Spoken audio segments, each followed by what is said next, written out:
Bienvenidos y bienvenidas a un nuevo capítulo de nuestro podcast de Advice Aliasnik. Soy Francisco Alarcón y soy abogado del área de Derecho Público y Mercados Regulados de nuestra firma.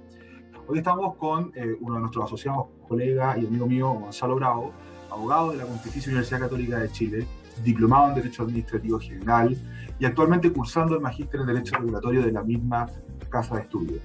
Gonzalo es asociado del equipo de Derecho Público y Mercados Regulados, como les decía, colega de nuestro equipo, ingresó ya en el año 2017 a la oficina, y hoy conversaremos con él sobre un tema que ha venido tomando fuerza desde hace bastante tiempo, el auge del emprendimiento y también de los canales electrónicos de comercialización.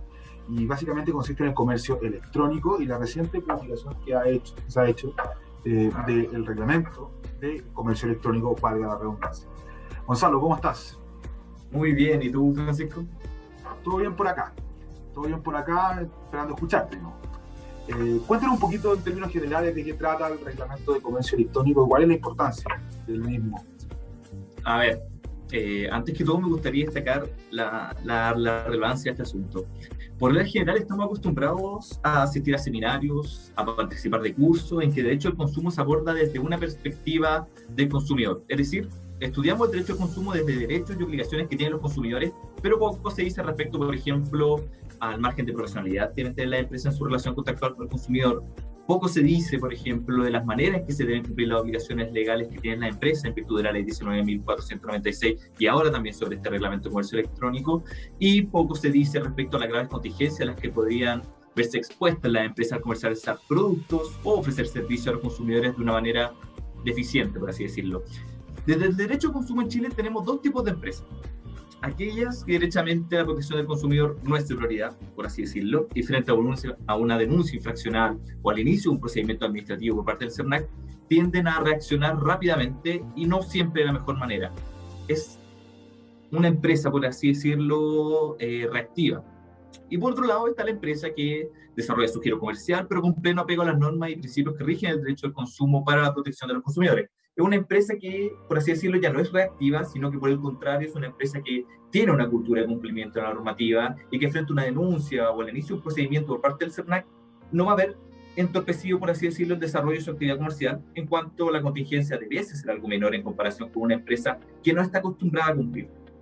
Ahora, entre una empresa reactiva o una empresa cumplidora, evidentemente, si yo quiero que mi empresa tenga un desarrollo continuo, un desarrollo regular, es que optaré por ser esta última, una empresa cumplidora. Una empresa que cumple con las normas y principios de la ley 19.496 sobre protección de los consumidores. Y es ahí, Francisco, donde el reglamento de comercio electrónico hoy día toma relevancia. Perfecto, entiendo. O sea, hay una diferencia entre empresas que están decididas a cumplir con la normativa y otras que no, que podríamos denominar reactivas, ¿cierto? Pero pareciera ser que las empresas se van encaminando más por la postura del cumplimiento normativo. Y en ese sentido hay varias empresas que están con los ojos encima del CERNAC para ver la posición que el Servicio Nacional del Consumidor va a tener en la fiscalización del cumplimiento de esta nueva normativa. ¿Qué nos puedes contar sobre ello? ¿Cómo crees que se va a dar este momento? Exacto. El CERNAC tiende a ser bastante flexivo en la interpretación de las normas en materia de consumidor. Y está bien que así sea, en su calidad de servicio público, no es una institución imparcial, y no puede serlo. Su finalidad es la defensa de un bien jurídico subindividual, por así decirlo, como es la protección de los derechos de los consumidores. De ahí que la proactividad del servicio en estas materias, sobre todo en fiscalización, es evidente y está bien que así sea. Ahora, para no asustar a nadie, desde ya hacer presente que si bien el reglamento acaba de ser publicado el mes pasado, finales de septiembre, este aún no ha entrado en vigencia, va a entrar en vigencia 6 meses después de su publicación, es decir, el mes de marzo del próximo año del 2022, pero es importante tenerlo presente o a lo menos hacernos una idea del contenido del reglamento y de las condiciones para la empresa. Entiendo, perfecto, pero si queda tanto tiempo, porque estamos hablando del mes de marzo del próximo año, por lo menos 7 meses más, pareciera ser que el reglamento contiene una serie de obligaciones que las empresas, uno ve en la prensa, ya empezaron a cumplir, a desplegar, ¿o no? Efectivamente, a ver, sí, la mayoría de las obligaciones contempladas en el reglamento dicen relación con la información que las empresas deben entregar a la contratación, en la contratación electrónica y la responsabilidad de estas en caso de existir deficiencias en la entrega del bien o en la prestación del servicio. Dichas obligaciones son importantes y ya se encontraban de cierta manera incorporadas en nuestro ordenamiento jurídico por el CERNAC. Servicio, que en el uso de sus facultades interpretativas con fecha 21 de marzo del año 2019, dictó la circular interpretativa de buenas prácticas de comercio electrónico. Sin embargo, ¿cuál era el problema de esta circular interpretativa? Tienen un grave problema. Es que si bien constituyen verdaderas guías, verdaderas directrices para la empresa, las disposiciones ahí contenidas únicamente eran vinculantes o obligan a los funcionarios del CERNAC. Yo como empresa no me encontraba obligada a cumplir con dicha circular interpretativa, solamente a seguirla, guiarme por ella. Por ejemplo, esto es bien práctico, si el CERNAC fiscalizaba mi página web y veía que yo como empresa no informo a consumidores acerca, por ejemplo, de la entidad del proveedor, de la entidad del vendedor, la entidad del representante legal, su RUT, etc., los funcionarios del servicio podían interponer una denuncia infraccional ante el juzgado de policía local en contra de mi empresa. Esto en razón de la circular interpretativa que establece esa obligación. Sin embargo, la defensa de las empresas se centraba en señalar que la circular no le era obligatoria, que la denuncia obedecía más bien a una interpretación extensiva por parte de la autoridad, lo que podía rebajar finalmente sustancialmente las multas o las sanciones a las que se exponían los proveedores. Este es uno de los primeros problemas que viene a solucionar el reglamento, o a lo menos en lo referido a dicha circular interpretativa sobre buenas prácticas del comercio electrónico. Ahora, las empresas no están obligadas a seguir estas guías o directrices, sino que más bien se encuentran frente a verdaderas obligaciones reglamentarias que necesariamente deben cumplir en el desarrollo de su actividad comercial. Y ojo aquí, yo no estoy diciendo que las circulares hoy sean obligatorias para la empresa. Lo que quiero transmitir es que ahora con el reglamento, dichas obligaciones, que con anterioridad, por así decirlo, ya se encontraban regidas o establecidas por las circulares interpretativas, ahora sí pasan a ser vinculantes por encontrarse en este reglamento. O sea, son obligaciones ya derechamente jurídicas que deben cumplir de forma concreta. Ahora, cuéntanos un poquito cuáles serían esas. ¿Cuál es el objeto de este reglamento de comercio electrónico? Porque hablamos de la naturaleza vinculante que tiene el reglamento, en el fondo, que es obligatorio para todos, de cuando entre en vigencia, pero ¿cuál sería el objeto preciso del reglamento? El artículo primero del reglamento desde ya da cuenta de dicha finalidad, es fortalecer por una parte la transparencia y por otra parte también la calidad de la información que se entrega a los consumidores en plataformas de comercio electrónico o página web. La idea es que si un consumidor va a adquirir determinado bien o servicio de la página web, lo haga debidamente informado de todos sus elementos. Por ejemplo, de la entidad del vendedor del producto, de las atribuciones características de este, el costo de despacho, el costo total del producto, saber sobre todo a quién puede recurrir en caso de necesitar ayuda. Aparte de estas obligaciones de información, hay algo muy importante, que el reglamento viene a diferenciar las calidades de vendedores y de operadores. ¿Qué es esto? Para explicarlo de mejor manera voy a hacer referencia a los marketplaces. Los marketplaces es un método de venta muy útil y aprovechado por los vendedores de productos de Internet, en el cual varios vendedores utilizan una misma plataforma electrónica para ofrecer sus productos. Es así como una especie de centro comercial, pero virtual, claro. En esta plataforma diferentes empresas pueden anunciar sus productos, ofreciéndole de esta forma al consumidor un abanico de opciones más grande, por así decirlo. Bueno, en este caso, en el caso de los marketplaces, el operador de la plataforma electrónica es así como el dueño del centro comercial, el dueño de la página web. Claro. Están los vendedores, que son las empresas que utilizan dicha plataforma para ofrecer sus productos. ¿Qué ocurría antes del reglamento? Bueno, las empresas contrataban, por ejemplo, un gran retail para que sus productos aparecieran siendo ofrecidos en las plataformas electrónicas o páginas web de este gran retail, y así las empresas más pequeñas obtenían una ventaja bien importante, que era la visibilidad de sus productos. Sin embargo, frente a problemas de productos con fallas, problemas en la entrega, servicios deficientes, el consumidor no sabía si reclamar al retail, que era el dueño de la plataforma, no sabía si recurrir al vendedor, que muchas veces ni siquiera se encontraba individualizado al momento de comprar un producto en Internet. Y en la vereda contraria, las empresas tampoco sabían quién era la encargada de responder. Yo soy yo como dueño de la página web, es él como vendedor del producto. ¿Qué pasaba si el problema surgía, por ejemplo, en el despacho o en un atraso en la entrega, o si se cancelaba la compra? ¿Quién era el responsable? Por una parte, los consumidores, es decir, no sabían a quién recurrir, y por la otra vereda estaban las empresas que no sabían quién debía responder y evidentemente se exponían a graves sanciones y a cuanto sean multas por el CERNAC. Bueno, este es el segundo problema resuelto en parte por nuestro nuevo reglamento de comercio electrónico. Ahora los vendedores se encuentran obligados a proporcionar la información al operador de la plataforma, quienes al momento de publicitar el producto también deberán entregar esa información del vendedor a los consumidores de manera previa a la compra.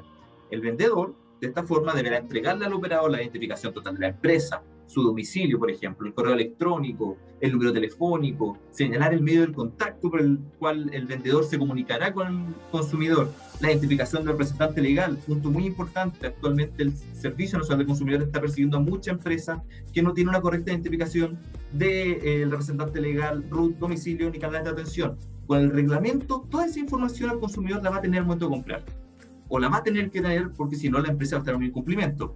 Va a saber quién es efectivamente la empresa, el consumidor, la empresa que vende, la empresa que opera la plataforma electrónica. Esto con anterioridad se confundía en los marketplaces y es solucionado en este reglamento. Perfecto. Entonces, ya no solamente hay obligaciones de informar a los clientes de determinada información, sino que también viene a delimitarse esta relación que existe entre el vendedor del producto y el operador de una plataforma electrónica que uno habitualmente conoce como marketplace, ¿cierto? Claro. Y aquí el caso, aquí el caso es fácil cuando quien vende es también quien opera la plataforma. Claro. En cuyo caso solo va a encontrarse obligado a cumplir con las nuevas obligaciones de información señaladas en el reglamento. Pero el problema está en que cuando existe una empresa tercera, ya sea o que vende o que opera la plataforma, que dificulta efectivamente quizás el ejercicio del derecho por parte del consumidor o determinar por parte de la empresa si es responsable o no. Y ahora, porque efectivamente va a existir una relación entre este operador y este vendedor, pero y eso es muy importante para los emprendedores que deciden colgarse de estas plataformas de operadores, ¿cierto? Pero, ¿qué ocurre si los vendedores y los operadores de la plataforma electrónica no cumplen con el reglamento? ¿A qué se ven expuestos? Como mencionamos con anterioridad, las disposiciones contenidas en el reglamento son obligatorias para la empresa, son vinculantes, y de no cumplirse las empresas podrían verse en cuenta cuánto esa multa en caso de verificarse la concurrencia de la infracción a la ley.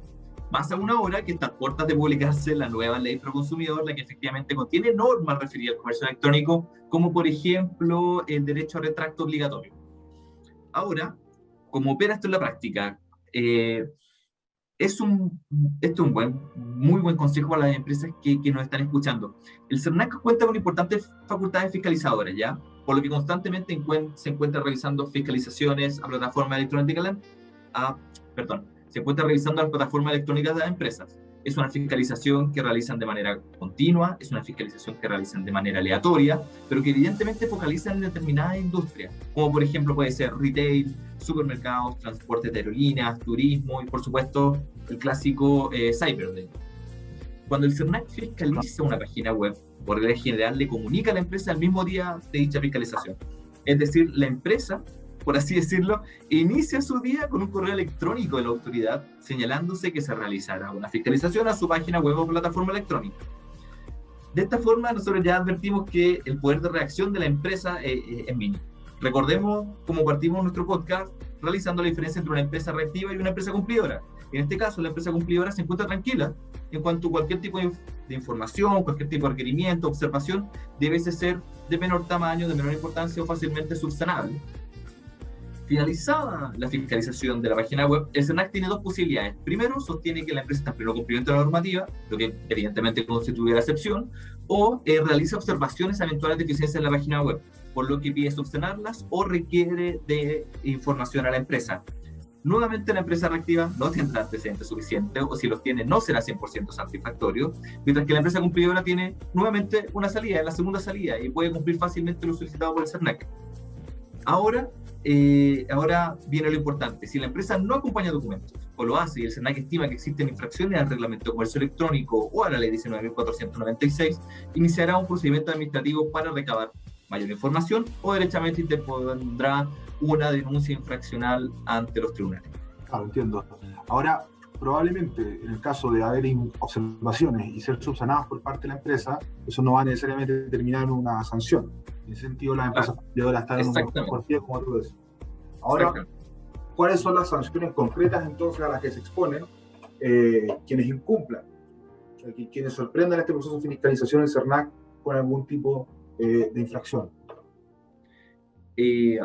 A diferencia de otros organismos públicos, el CERNAC no tiene potestades sancionadoras propias, es decir, no puede la autoridad por sí misma interponer una multa a la empresa. El CERNAC requiere sí o sí iniciar un procedimiento judicial mediante una denuncia infraccional para que los tribunales de este órgano jurisdiccional sean quienes, constatando previamente, evidentemente, la existencia de una infracción en materia de derecho de consumo imponga una sanción a la empresa, sanción que luego es apelable ante las cortes de apelaciones del país. Luego, respecto a las sanciones previamente tal, el reglamento establece que las infracciones a sus disposiciones se sancionarán conforme al artículo 24 de la ley 19.496, norma que actualmente establece sanciones hasta por la suma de 300 unidades tributarias mensuales, 300 UTM, y en los casos de publicidad engañosa de hasta 1.500 UTM. Y aquí otro punto relevante, en cuanto dentro de las disposiciones finales del reglamento se encuentra aquella relativa a la integración publicitaria. Integración publicitaria en cuya virtud las condiciones objetivas de la información contenida en la plataforma electrónica y que constituye publicidad, es decir, la publicidad, se entenderá incorporada al contrato que celebre con el consumidor. Por lo que cualquier tipo de error en la publicidad de un determinado producto podría pagarse bastante caro por las empresas. Y justamente ocurre, ¿no? Cuando hay, por ejemplo, errores en los precios o errores en la prestación de un servicio adicional. Justamente llamaba bastante la atención lo que comentaba respecto a la imposibilidad que tiene CERNAC de aplicar multas de forma automática, de forma directa, y la necesidad de pasar por un proceso judicial previo. Exactamente. Recuerdo, eso fue objeto de un interesante fallo dentro de la Constitucional. Y dejó esta ley así. Exactamente. Únicamente las facultades interpretativas y facultades fiscalizadoras. Así es.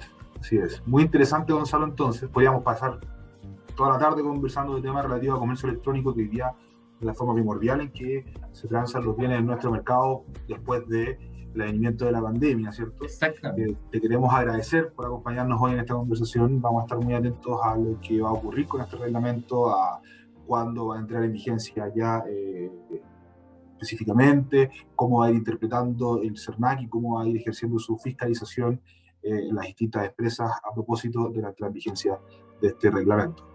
Finalmente, queremos dejar invitados a nuestros auditores para que visiten la página del Wagner Saliasnik, www.az.cl, seguir nuestras noticias y, por supuesto, nuestro podcast en Spotify. Muchas gracias a todos quienes nos oyen y que tengan un buen día. Hasta luego.